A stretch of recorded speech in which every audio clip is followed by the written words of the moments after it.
This is Harry Murray at Murray's Fly Shop in Edinburgh, Virginia. Let's look at the smallmouth fishing that I believe we'll have in the coming month here in December, and then we'll look at the trout fishing. I keep on going. Actually, not a very good standard, but on the bass, I keep going till I get skunked 3 times.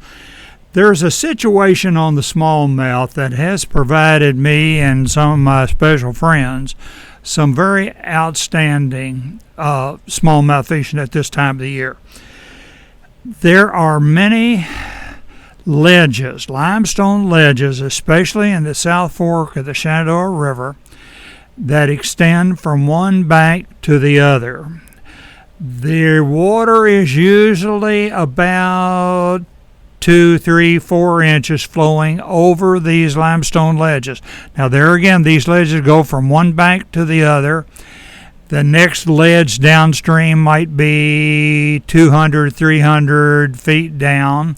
So basically, what you've got is a locked in pool, and these bass feed heavily in there. The olive shrimp is very good, the hogsucker is very good.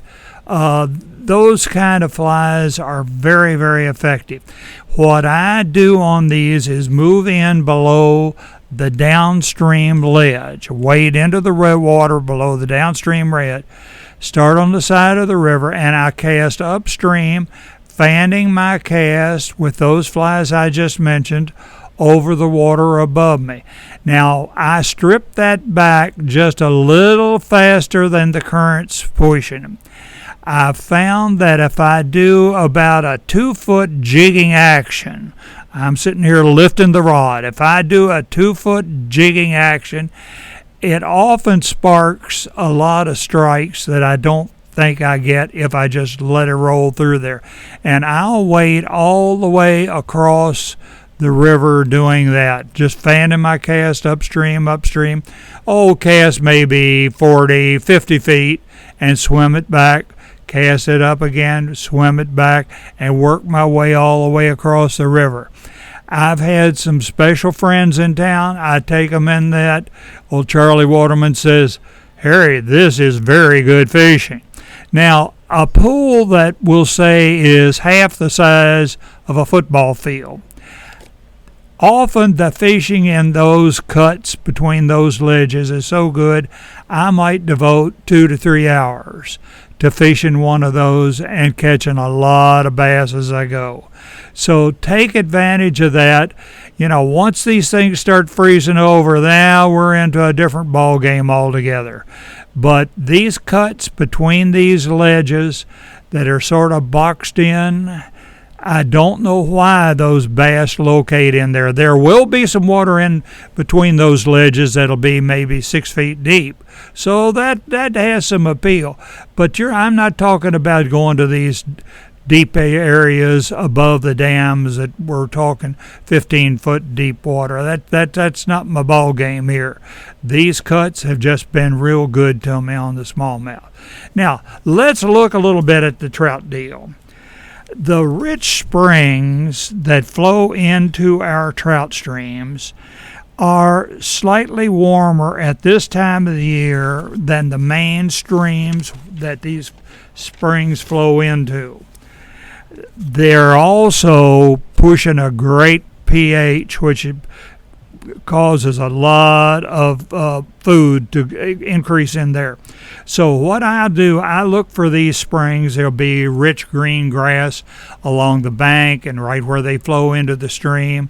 Stream as big as, for instance, here, Wakeman's Grove. There are 2 enormous springs right there.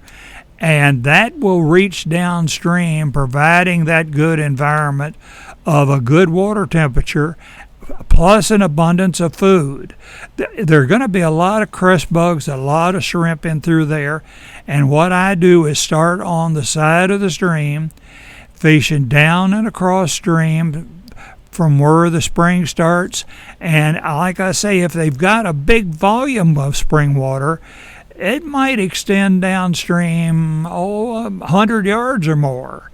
and they are in there feeding on the crest bugs, the shrimp, and there are a lot of sculpins in there too. Sculpin, in the old days, we called them spring minnows. Well, that's what they are. They're spring minnows, but now we use the word sculpin. But there are a lot of those below those springs, and the trout feed very heavily on those.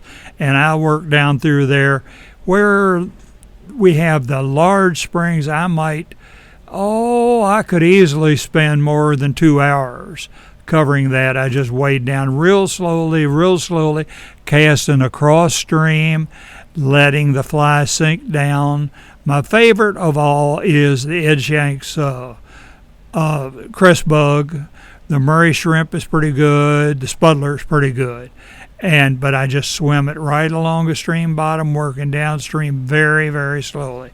So take advantage of these fish, this trout fishing you're getting here, and don't overlook that smallmouth fishing, because once the water temperature drops down significantly, we're going to get zapped on both of these.